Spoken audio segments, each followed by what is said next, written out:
What's up? This is EasyOSX, and today I'm going to show you how to erase a drive using the terminal. While the terminal may not be the first thing you think about using when manipulating disks, it can give you more options and control over them. I'm going to show you how to locate the disk you want to erase, unmount that disk, and then erase that disk in a particular format.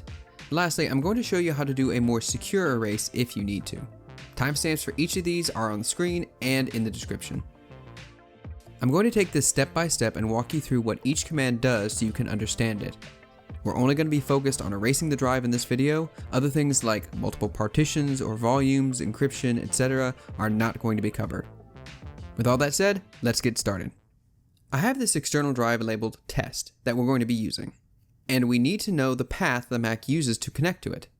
To do that, open your terminal either from the Spotlight or by going to the Applications folder, then the Utilities folder, then double-clicking on the terminal. Once the terminal is open, type in the following command: diskutil space list. Diskutil is all one word. Hit enter. This invokes the disk utility function, the same one that the app uses, and has it list out all the disks, hence the list command. There's a lot here, but don't get too intimidated. This is organized into sections. In this arrangement, we have 3 disks that the Mac sees marked as internal, synthesized, and external/physical to help us see. Disk 0 is of course the drive built into this Mac. The synthesized one, disk 1, is how the Apple file system has organized itself into various volumes and partitions for things like booting, recovery mode, data storage, etc. What we're looking for is our external drive. Since I only have one external drive connected to the computer, it only shows the one external disk as disk 2. If I had multiple external drives, then we'd see them listed under disk 3, disk 4, etc. Depending how many drives you have connected to your machine, both inside and out, your drive may have a different number, so just make sure to change that number accordingly.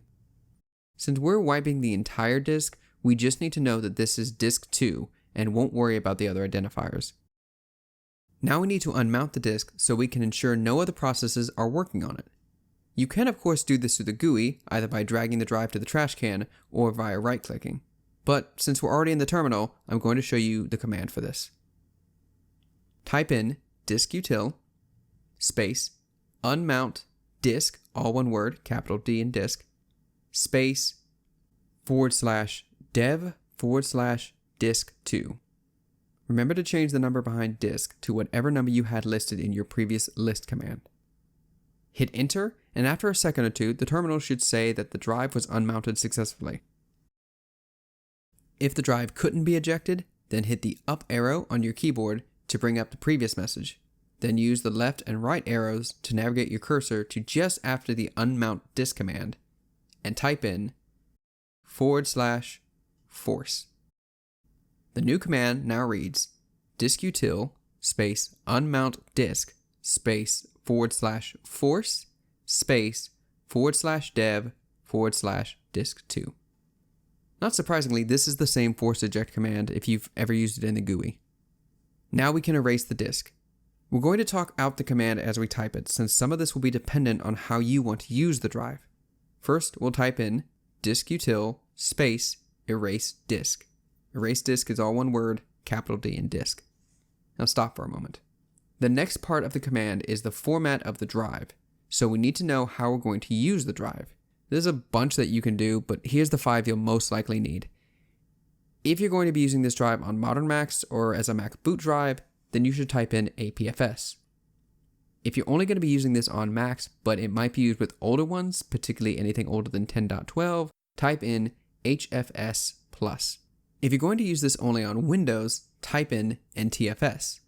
If you're going to use this drive on Mac and Windows, type in exFAT, EXFAT. Lastly, if you want the most compatibility across systems, are using it with older computers, or making a Linux flash drive, type in FAT32. There are more file types that the Mac can do, but these are the most common. For my case, I'm going to type in exFAT, since this drive is going to be used between Mac and Windows. Now we're going to type in what we want the drive to be named after being formatted. I'm going to name mine Success.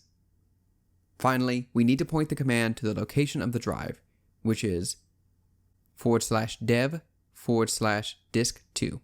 Now the full command reads diskutil space eraseDisk space exFAT space success space /dev/disk2.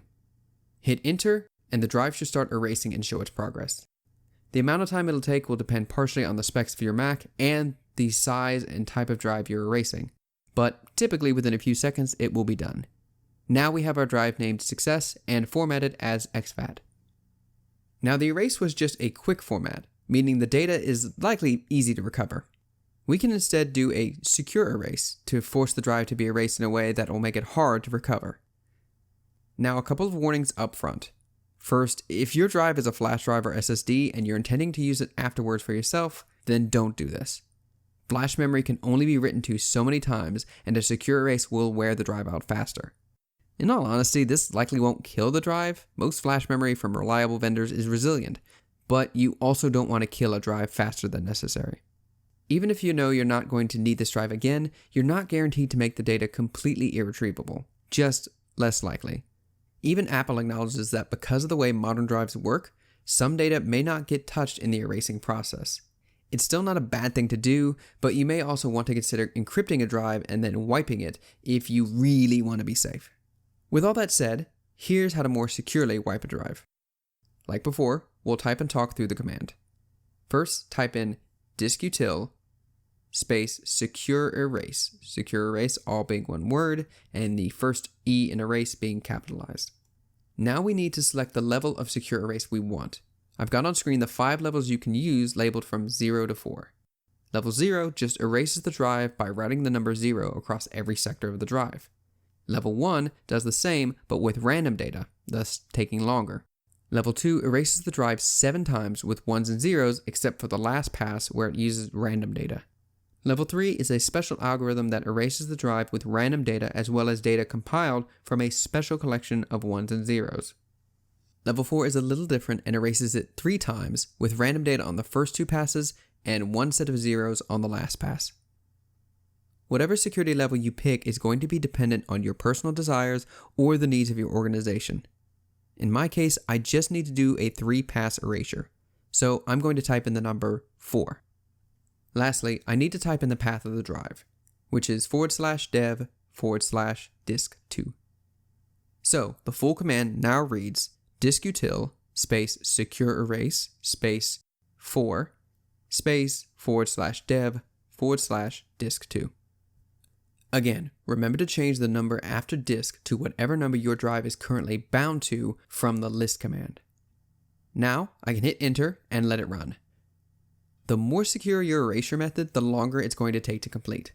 This is going to take a bit of time, so I'm going to come back to this when it's done. Okay, we're back and we can see that the drive is completely erased, though it is not initialized now or formatted. To make it a usable drive, we're going to use the erase command from earlier to partition and format it all in one go. And now we're done.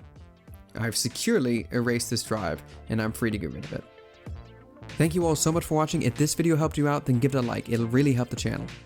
Likewise, if you want more Mac, iOS, and other Apple tips, tricks, and advice, you can subscribe to the channel.